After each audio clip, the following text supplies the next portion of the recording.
সালামু আলাইকুম। কৃষকের সকল ধান হাঁকি রয়েছে, কিন্তু আসলে বৃষ্টির কারণে সব নষ্ট হয়ে যেতেছে। খ্যার থেকে শুরু করে ধান সকল কিছু ধান লেগেছে, এবার খ্যার।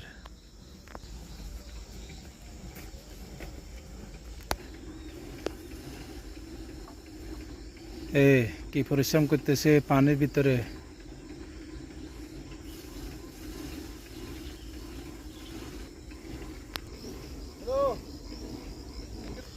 এই কৃষকের কত কষ্ট, রাস্তাঘাট সব নষ্ট হয়ে গেছে।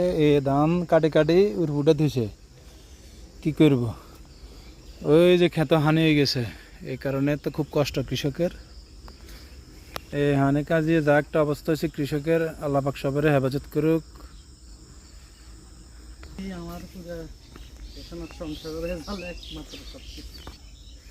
এই হাতের ক্ষেত্রে সব সম্পূর্ণ হানি কাজ হয়ে গেছে।